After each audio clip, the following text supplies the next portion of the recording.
Welcome all to this Rift Valley Fever Epidemiology and Modelling for Vaccine Development webinar. So before we get started, just a bit of housekeeping for everyone. Just say a big thank you to all those who've joined. I'll show a map in a moment of who's registered interest around the globe. So I know it'll be early, late for others. So yeah, thank you all for joining. Just by way of housekeeping, so the webinar is being recorded and will be shared on the Global Health Network platform for broader sharing. There will be translation automatically, so please do turn on the closed captions function and select your language if you require that. Due to the number of participants, so just to help us manage the call, participants' video and microphone have been disabled, but please use the chat function to report any technical issues, and please use the Q&A function to post questions and comments. We welcome if you want to put your name and affiliation, but you can also do this anonymously as well. So just on the agenda today, and to give an overview of the webinar, so we've essentially got 4 sections. So the first is myself, and I'll give an overview to CEPI, the organization that we're from, and the RVF program at CEPI, and that will be around 15 minutes. Next up will be my colleague Radhika, who will give an overview of Rift EPIUM knowledge gaps. Also 15 minutes, and then finally Carolin, my colleague, will give an update on the call for proposals, and we've got some time at the end, around 15 minutes, to address questions as well. And as I said, great to see. This is an overview of the interest in the webinar today. So great to see, a wide range of interest across the globe, including from many rift-affected countries. So first up is myself, and as I said, I'll give an introduction. CEPI, I hope you're all aware of CEPI, but for those who aren't, I'll just touch on what we do and why we do it, and some of the background to CEPI's creation, and then also our Rift Valley Fever activities. So this is what I'll be talking to, intro to CEPI, and also some of the historical context that led to CEPI's kind of creation and our reason for being, and then what we do and how we do it, and then touch on our Rift Valley Fever program, so our vaccine development activities, and also our enabling science activities. So I like to include this slide when talking about CEPI. You'll be familiar with a lot of these, if not all of these, but really this is just a schematic showing the last 2 decades in terms of emerging or newly emerging infectious diseases and diseases of pandemic potential. So just going to talk through this very, very quickly. So if you look 2 decades ago at the turn of the century, we had the emergence of Nipah, which was a new paramyx virus at the time in Malaysia, about a 40% fatality rate, and also led to over 1 million pigs culled in Malaysia. Fast forward a couple of years, we had Rift Valley fever, but the first cases outside of Africa, which was of interest in the Arabian Peninsula. Fast forward another year or so, and we had the SARS-CoV-1 pandemic, around a 10% mortality rate in that, and I think a near miss really. If we keep moving forwards through these years, we had the H1N1 pandemic in 2009. Luckily, relatively low lethality, that pandemic, so another near miss. And if we keep moving forward, we see 2 public health emergencies of international concern very close to each other. We had the West Africa Ebola outbreak, which was unprecedented, and then following closely, we had the Zika virus outbreak in Latin America. And then moving further on from that, we all lived through the COVID pandemic. But just say this schematic is not even that old. But since the schematic ended, we've also had the Mpox, public health emergency of international concern. We're now dealing with the H5N1 situation, unprecedented kind of spread in a new mammalian species, in addition to all the other mammalian species now seeing it spread in cattle. And also just another example of a newly emerging or epidemic infection, Argentina, Uruguay, currently reporting the largest ever outbreak of Western equine encephalitis. So I just wanted to put that up, whiz through that to show kind of the historical context, a lot of new emerging epidemic or outbreak infections over the past 2 decades, and it's something that is continuing. And then from these, I think from each of these scenarios or situations, there's a lesson to be learned, and this really speaks to what CEPI does or is trying to do. So for many of these diseases, there are no commercial markets for these vaccines. The diseases are rare, they're sporadic, they occur in kind of remote or resource limited settings, and so there's no commercial markets to drive vaccine development. Another lesson was that really we were in a relatively good position when it came to the SARS-CoV-2 outbreak because a lot of research had happened prior to that point on SARS-CoV-1, but also MERS coronavirus. And what that meant was we could develop vaccines based on that knowledge a lot quicker than we would have done otherwise. And I think this is a lesson to be learned in terms of using knowledge within viral families to develop future vaccines. H1N1 in 2009, we saw that although we could make good flu vaccines, we can't make them quick enough or distribute them fast enough. And so this is also a lesson that CEPI is taking on board in terms of vaccine manufacturing and distribution and also equity. Um, and other lessons, I think, South Korea has had two MERS-CoV, even though it's nowhere near the Middle East, two MERS-CoV outbreaks, one in 2015, one in 2018. But one of those was a large multi-hospital outbreak, but the one in 2018 was not. It was contained very quickly. And I think that speaks to some of the lessons around enhanced preparedness. So all of these really are what CEPI is trying to kind of address and achieve and plug that gap. And so all of these represent kind of the challenges related to vaccine development for these diseases. I've touched on them in the previous slide, but just say vaccine development anyway is time and cost intensive. But when you've got no markets or commercial interest, you've got this big gap, and CEPI is aiming to fill that gap. A lot of these diseases, given the nature of the disease, it's very hard to do kind of standard RCTs, standard efficacy studies, and so really requires some different thinking and different models.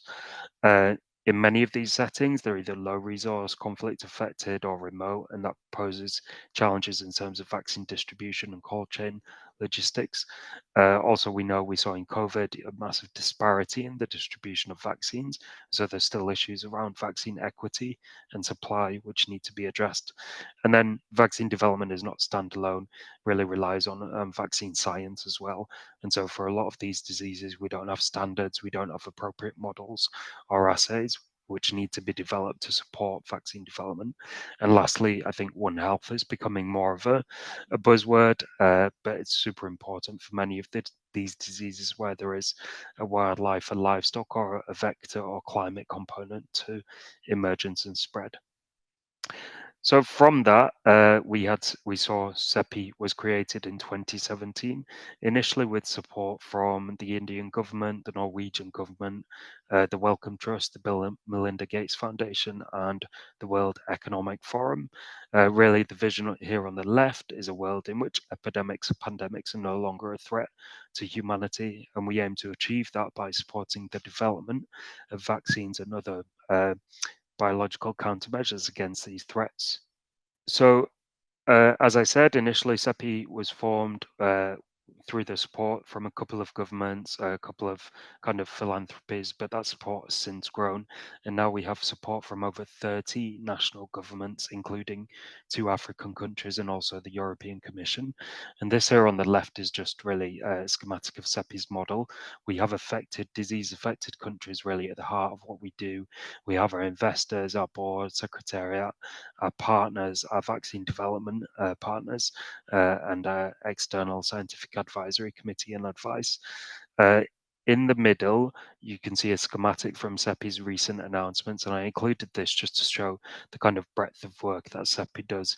So we have policy advocacy, we have manufacturing, distribution, we also work across different partners and I think the broader ecosystem, in different ways to achieve that goal. So what we do, the day job, is really vaccine development. And so CEPI has a list of priority pathogens, which you can see here on the left, very closely aligned to WHO's blueprint priority pathogen list with some exceptions. And I'll just talk through the two Rift Valley fever ones here. So currently within CEPI's portfolio, we support the development of two live attenuated Rift Valley fever vaccines.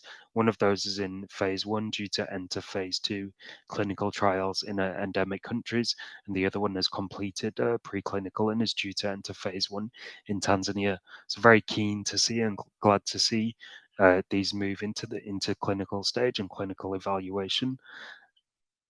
And in addition to our vaccine development activities, we also do a lot of vaccine science. As I said, recognizing that vaccine development can't just proceed on its own. It needs animal models, standards, etc. So CEPI supports animal models network with partners over the globe, developing different animal models which can be used by other partners, both CEPI funded and non-CEPI funded. We also have a centralized lab network, which really geared towards development of standards, assays, etc. And also a vaccine manufacturing network and regionalization with the recognition that we need to be developing and producing vaccines closer to where they're most needed. And this is what that global footprint looks like. You can see we have partners both in the global north, global south, and different kinds of partners in different areas as well. So really the aim of today, this webinar, is to tell you about this work stream on the bottom in red.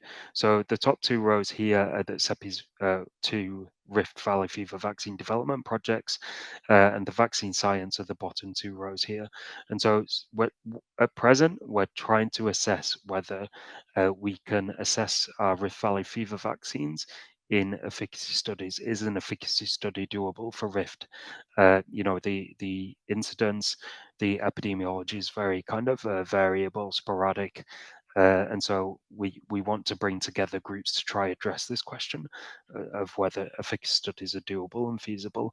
And so that's what this work stream is down here at the bottom. And so really the purpose of the webinar is today.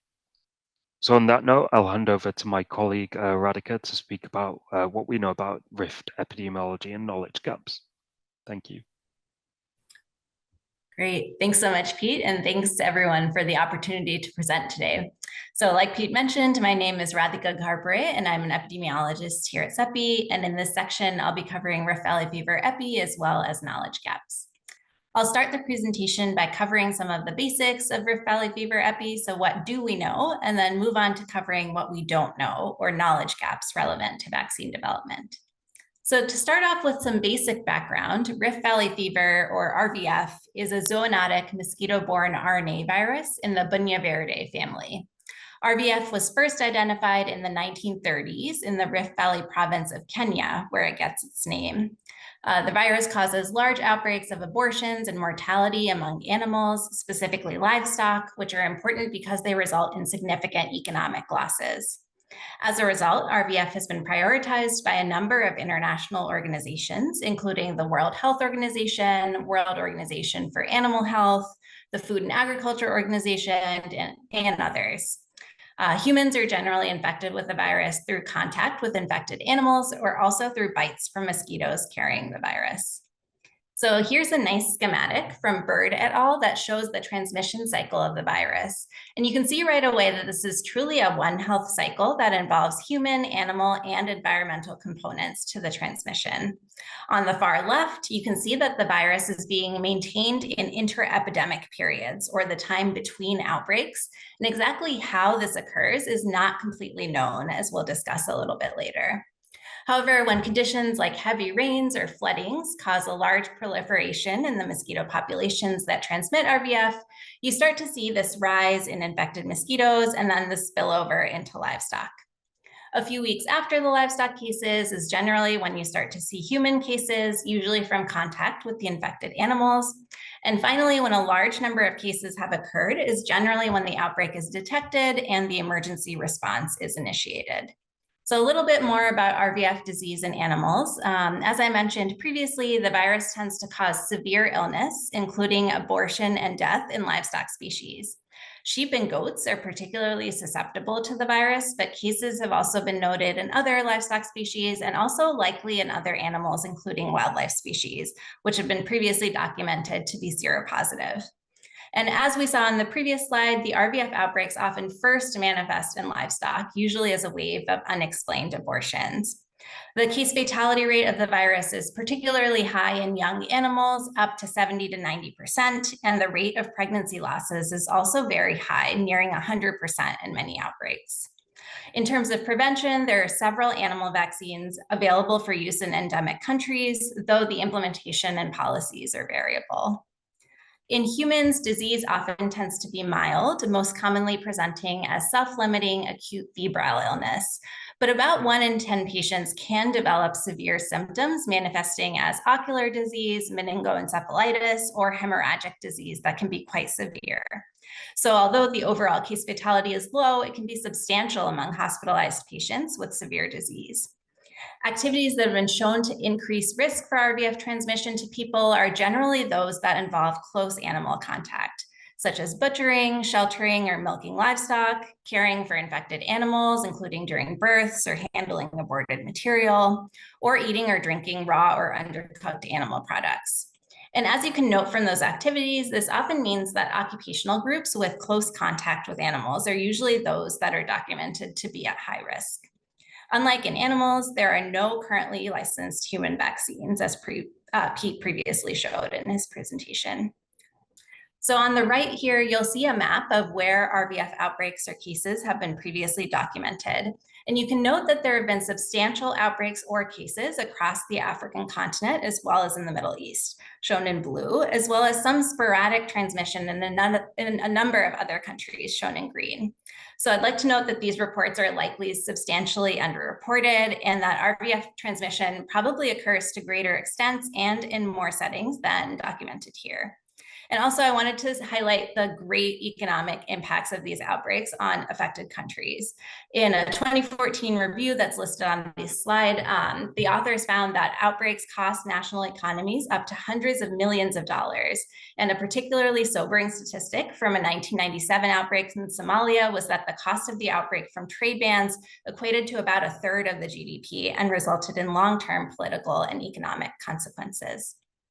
So now that we've covered some of the basics about RVF, I'd like to move on to talking a little bit about some of the knowledge gaps that have been identified in our understanding.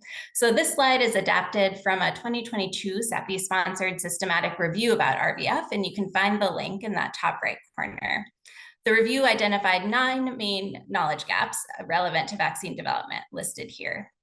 So 2 of these gaps were related to laboratory and diagnostics, specifically regarding the need for consistency in genomic characterization of the virus, and also in the need for better and more accessible diagnostic testing. So although these are both very important, I'll be skipping over these in the next few slides.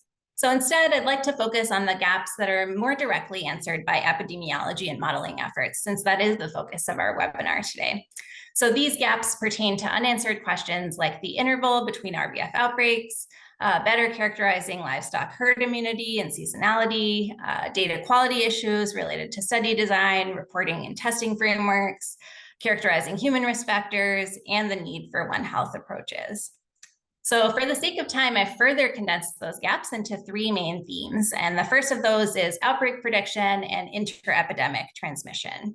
So in the systematic review, the authors identified that the frequency of previously reported outbreaks can be quite variable, ranging from a few years to several decades between outbreaks.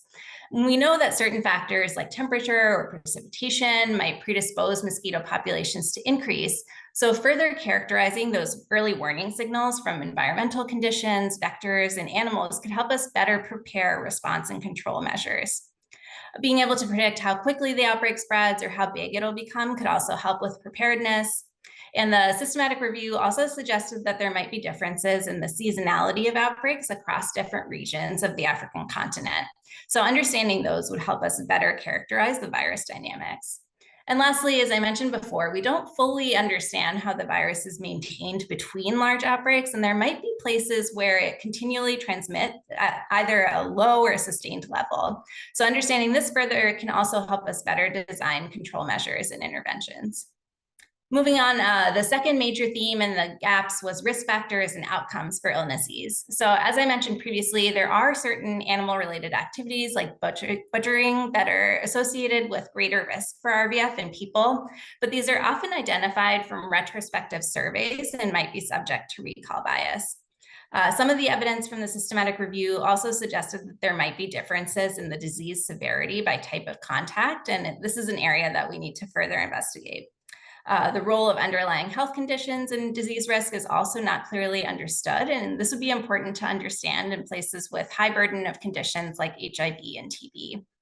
Also, because of underreporting, which I'll discuss a bit more on the next slide, it's likely that we don't know the full burden of disease, including mild cases or cases in the absence of large outbreaks.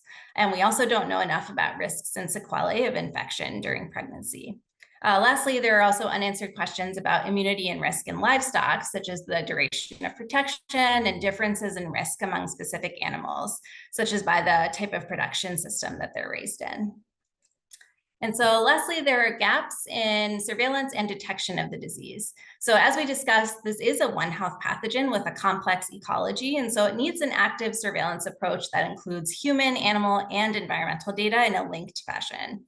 There's generally under detection of the virus when there isn't an ongoing outbreak, and places with prior outbreaks generally tend to have stronger surveillance systems in place to capture new cases.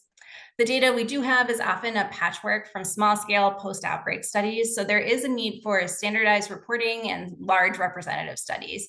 And finally, in the top right corner, I've shown a figure from the systematic review showing RVF animal events over time, and they do appear to be going up, but without clear and complete data, it's hard to say whether this is from a true change in the epi or whether this is from patchiness in data. And it's an important question to answer for RVF epidemiology, especially in the context of climate change. So all of these gaps, as I mentioned, have direct implications for prevention and control of RVF, and specifically in the development of human vaccines. So my colleague Carolin will cover this a bit further in the next portion of the presentation, but you can see here that all of these gaps have relevance for designing and planning clinical trials in terms of questions like when and where to conduct studies, who to include, what disease outcomes to evaluate, and what burden of disease to expect. So with that, I will hand it over to Carolin. Okay, thank you. So now, following on from all the things that Pete and Radhika have already discussed, I'm now going to introduce a new call for proposals that we are intending to launch next week.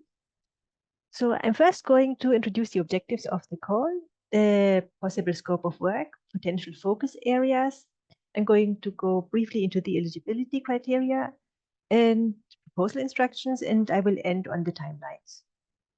So as we've just heard, to advance Rift Valley fever vaccine development, we need to know if and under which conditions Rift Valley fever vaccine efficacy trials are feasible. And the planned call for proposals will support new or existing Rift Valley fever epidemiology and modeling consortia to answer key research gaps on the feasibility of Rift Valley fever vaccine efficacy studies through the use of Rift Valley fever specific or Rift Valley fever relevant data and/or samples. And this diagram shows a little bit where we are and where we want to be. So at the moment, we are on the right side of this diagram in the red box. We don't really know if vaccine efficacy studies for Rift Valley fever are feasible or not. But where we want to be is on the left side in the green box. And we hope that the projects that will be funded as part of the upcoming call for proposals will help us get there. So we want to know either, yes, vaccine efficacy studies for Rift Valley fever are feasible. And then we want to know where, how long would they take, what candidate vaccines would be ideal. And these data can then be used for regulatory and broader engagement and for the planning of efficacy studies. Or, which is also a possibility, we could find that no, vaccine efficacy studies for Rift Valley fever are not feasible, in which case we need to explore alternative pathways to licensure, for example, through animal or correlates of protection studies. And we may want to consider going directly into phase 4 or effectiveness studies, as has been done, for example, for chikungunya vaccines. And this gives you an overview of the intended scope of work. So first of all, projects need to be feasible within 2 years, and we would like to see interim results within year 1. The projects need to inform the feasibility of vaccine efficacy studies, so we will not fund projects that are just doing basic epidemiology research in Rift Valley fever. We also want projects to take a One Health approach, and this will require interdisciplinary consortia to apply for the call. And we also would really like to see that the consortia will include partners from Rift Valley affected countries, and leadership from these countries in the consortia will be a plus. So here are the potential focus areas that link back to the knowledge gaps that Radhika has presented previously. So one of the focus areas could be defining the likely interval between significant Rift Valley fever outbreaks. And this can inform the feasibility of conducting efficacy studies and facilitate clinical trial planning and readiness. Another focus area could be livestock herd immunity, because livestock infection and immunity is a crucial factor determining the occurrence of Rift Valley fever in humans. And this can then also, in turn, help clinical trial planning and readiness. Another focus area could be the differences in seasonality across endemic or exotic locations to inform the feasibility of conducting efficacy studies and site selection. And the next focus area that could be looked into is delineating human risk factors to identify target groups for vaccination and to inform vaccination strategies and use cases for the vaccine. We also need to consider a consistent Rift Valley fever virus testing framework to inform, again, the feasibility of efficacy studies and whether vaccines can be distributed in time before an outbreak ends. And this will again help trial planning and readiness. As we've already discussed, there's a need for a One Health approach. So the CFP will explicitly fund One Health projects because spillover and transmission of Rift Valley fever is inherently dependent on non-human factors. So these are the eligibility criteria. We have minimum criteria that need to be fulfilled, and then we also have a set of desirable criteria that are a plus. Among the minimum criteria, we have that the projects funded as part of the call for proposals need to inform the evaluation and licensure of Rift Valley fever candidate vaccines for human use. They also need to address outstanding research gaps as outlined in the scope of work. Projects should be interdisciplinary research consortia covering Rift Valley fever epidemiology, modeling, or AI, and quantitative data analysis and clinical aspects of Rift Valley fever. As I've already said, the projects need to be feasible within 2 years, with interim results available in year 1. And also important, applicants need to be willing to share data and analysis tools and demonstrate commitment to open access and equitable benefit sharing. Among the desirable criteria, we have that we would like to fund applications of existing networks, including new partners. The research questions should be addressed from a One Health perspective. And projects that consider real-world implementation and engagement for decision policymakers will be preferred. Projects and applications led by researchers from Rift Valley fever affected countries will also be preferred. Okay, so this is an overview of the proposal instructions. And this slide is specifically for the technical part of the proposal. So the proposal should include an overview of applicant key competencies and track record in relevant and related projects and contexts. It should also give an overview of applicants' capacity to answer questions with support from co-applicants and sub-awardees. Then the projects need to include a coordination plan, including a matrix specifying the work streams and regions covered by the applicant and/or co-applicants and sub-awardees. We need the CVs for principal investigators and the risk register with appropriate risk mitigation strategies. I'm not going to go into detail in this slide, but it gives you an overview of the financial proposal instructions, namely the type of costs that can be covered by the award. So one will be personnel, then travel, cost for consultants, equipment, other direct costs such as consumables, materials, and other items not meeting the definition of equipment, and indirect costs, which are for CEPI awards limited to 15%. And the projects can also include costs for sub-awards. Okay, here are the next steps. So today is the 8th of July, so that's when we hold the webinar. And next week, we will launch the call for proposals. It will be open until the 3rd week of September. And we hope to have projects signed by the end of the year. So that means that projects can start in January 2025. And interim results should be available by January 2026, with final results and the end of the project in January 2027. So if you have any more detailed questions after this webinar, or your questions don't get answered, then you can email us at this address, rvfcfp@cepi.net. And the webinar recording will be hosted on our homepage on the TGHN EPI site. And the CFP will be published on our Calls for Proposals website.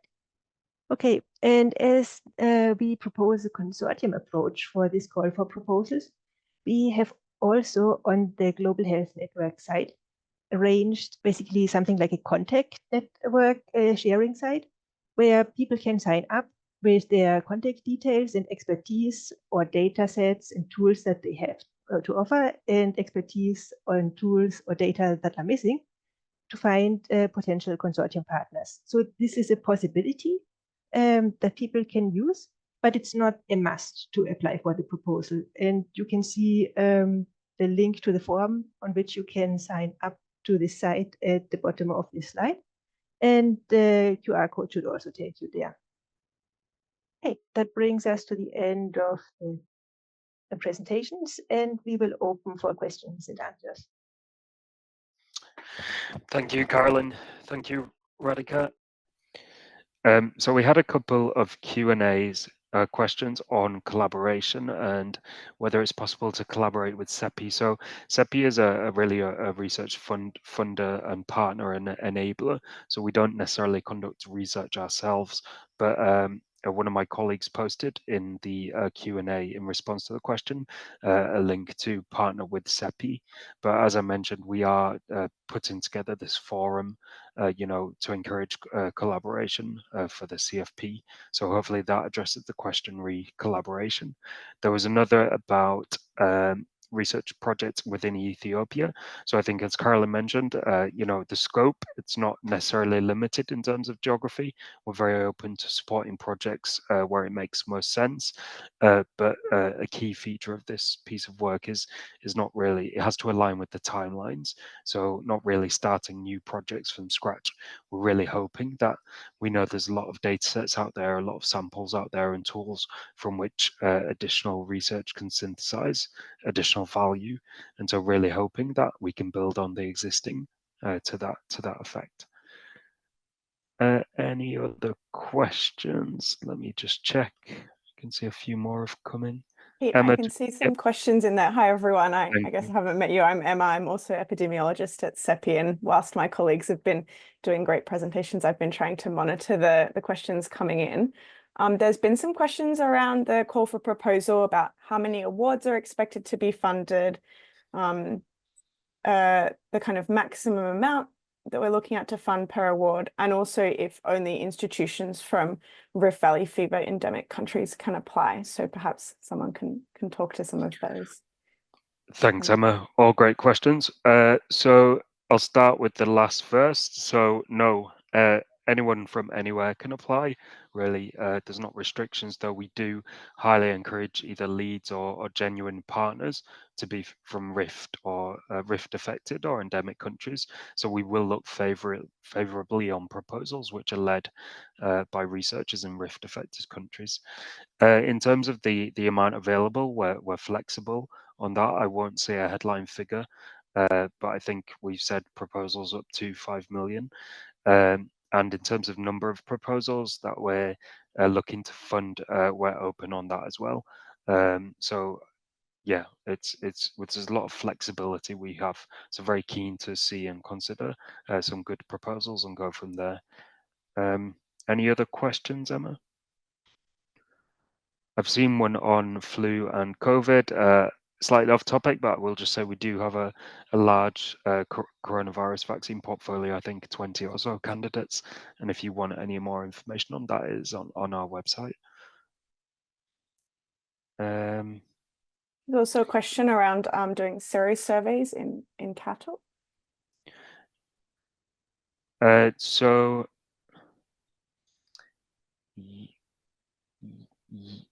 sorry, I'm just reading it. Yeah, so I think the whole ethos of the call on the projects is very One Health in nature, given the transmission of rift. So I think we are supportive of factoring animal data, vector data, climate data into these proposals. So very keen to support kind of projects which cover those. To the other question on general guideline, we are willing to consider, a single project of up to 5 million, for example. But we think, epi modeling, especially when it's not synthesizing or not doing new field work, it may not cost that much. So, but we are open, and we'll yeah. I hope that gives some guidance, really. Any others, Emma? There was a more general question on the vaccine platform for the vaccines in the clinical trials. I don't know if you wanted to speak to that, Pete. Yep, so it's a good question on the pathways to licensure, for example. We're keeping both options open at the moment. So if, for example, we could do a Rift Valley Fever study, but it would take 50 years, cost 500 million, then, obviously we would be keen to explore alternative pathways to licensure. So at present, we just don't know, and we're looking, that's why we want to support this research to inform that kind of decision-making and path forward.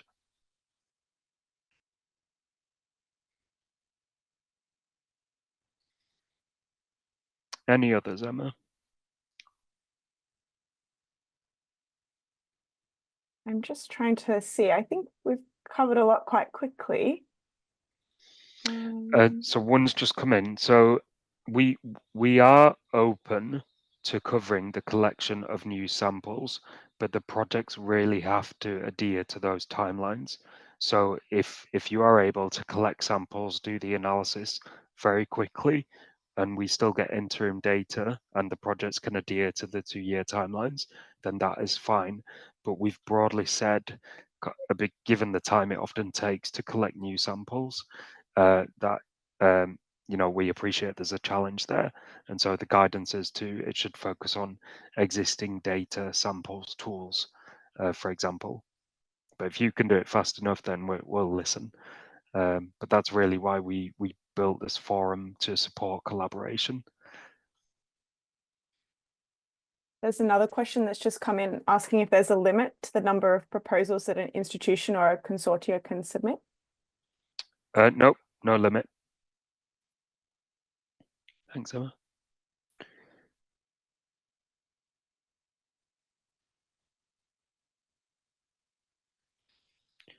So I think hopefully addressed most of those, but please do keep them coming, either to myself, Carolin, or Radhika, or other CEPI colleagues, and we'll do our best to answer them. Very open door policy in terms of queries for the CFP, so please do just get in touch so we can clarify, but looking forward to interest and some good proposals from the community. So I think with that, we can close, but thanks again to all for participating, and thanks to my colleagues and for everyone who joined online. Thank you all.